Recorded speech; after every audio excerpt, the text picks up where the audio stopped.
I'm interviewing my grandpa, Tom Lemieux, who was a veteran. So, why did you choose to serve your country? I was kind of a wild kid when I was growing up, and I decided that I had to get away from what I was doing or I'd get in trouble. So I thought, well, I think I'll join the Marine Corps. And that's what I did. So, how old were you when you enlisted? I had just turned 18. So, what branch did you serve in? I served with the United States Marine Corps. Okay. How long did you serve in it? I went in November 28, 1968, and I got out December 24th, the day before Christmas, 1970. So it was a little over 2 years. Did you get to choose what branch you served in? Yeah, but at the time I figured whatever branch of service I was going into, the war in Vietnam was on, and that's where I was going to end up. So I figured if I was going to Vietnam, I'd want the best training I could get, and I thought the Marine Corps would give it to me, and they did. Cool. So after you served in one branch, did you have the choice of changing to a different one? After my enlistment, I enlisted for 3 years. So when the 3 years were up, actually I got out early because I had served a year in Vietnam, and I had signed up to do another year in Vietnam.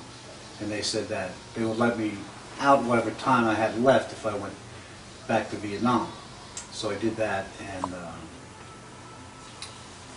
got out about 10 months early. And after that I could have joined, the Army or any Navy, Air Force. But by that time, two years in Vietnam, I was done with the military. So where did you go through basic training? I went to basic training in Parris Island, South Carolina. Did you like it there? It was hot, muggy. They had a lot of sand fleas because it's right by the beach, and it's all swampy around there and stuff.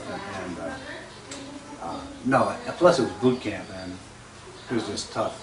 So I didn't like it that much. So what did you guys have to do it there? Mostly it was physical training, exercising to get your body in shape, because they knew where I was going too. Most of the people who joined at that time were going to Vietnam. Mm-hmm. So it was a lot of physical training, and then marksmanship with a rifle and a pistol and stuff like that. That was basically it. They wanted to teach you how to shoot and get your body in shape so you could deal with what was going on over there. Do you think that your basic training prepared you enough? Oh yeah, definitely. Yeah, it actually changed my life. And it was only a few months, less than 3 months of training, but it changed me from a boy to a man in those 3 months. Cool. So, have you did you visit any other countries? Going to Vietnam, I stopped in Okinawa, Japan.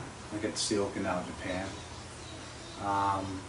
Then in Vietnam, after my first year was up, we got to take an R&R, which is like a vacation for a week, and I got to go to Australia.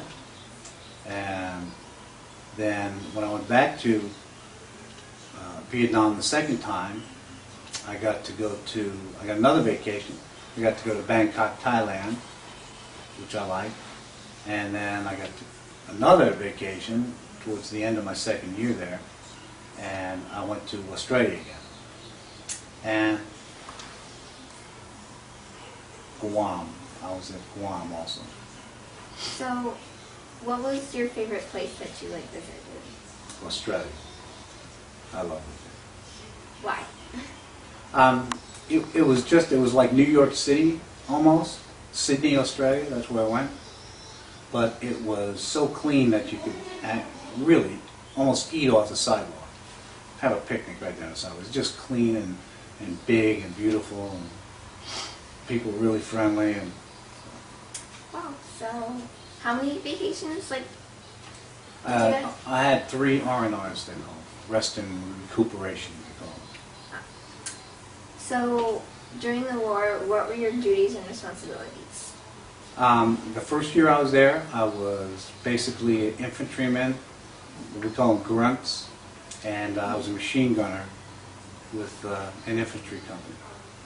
What's an infantry company? They're the guys that, you know, the ground pounders they call them. They're the guys that you see in the war that are, you know, on the ground, running and diving, and, you know, shooting and. So just like A soldier. I was a soldier. You know, that's all. That was my first tour, and again I was a machine gunner. And then my second tour, when I went back, I was a sergeant by then, and they put me in charge of all the weapons that were in the company, which meant I had to take care of the machine gunners, the guys that did the mortars, the flamethrowers, rocket launchers, all kind of big weapons like that. I was in charge of making sure they were in good condition and had enough ammunition and stuff like that. So, what was your most difficult duty? It was just, you know, being the soldier, and it was really hot there in the summer. I mean, you sweat 24 hours a day. You know, at night you just continuously, you know, sweat pouring off you. And, you know, and then fighting and, you know, being shot at all the time and having bombs dropped on you and stuff like that. Yes. Wasn't too nice. So, when you were at war, what time did you eat?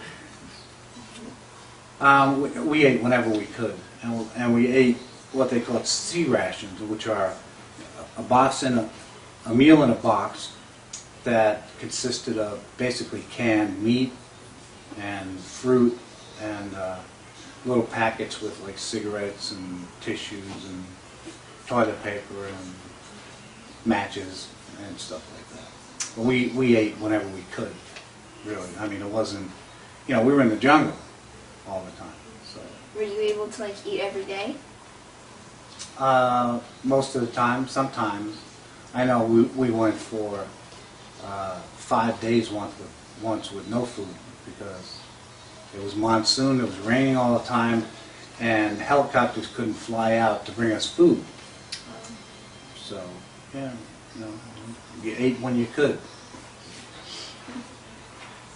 So, where did you have to sleep?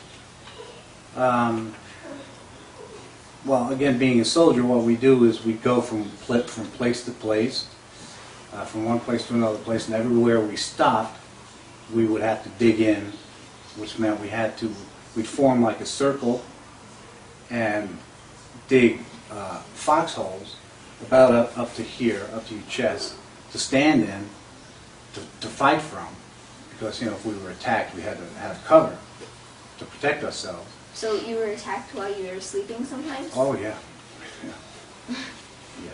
That's not a very good feeling either. But we would also dig what we call a sleeping hole, which was shallow. It was just enough when you're laying down to like almost cover your body, so it wasn't up to your waist. So we didn't have to dig that deep, just for that fact that, you know, you'd be sleeping and somebody starts shooting at you. So did you have to live like that, sleep and eat like that the whole time you were at war? Mostly, yeah. So were you ever injured? Yeah, I was shot once.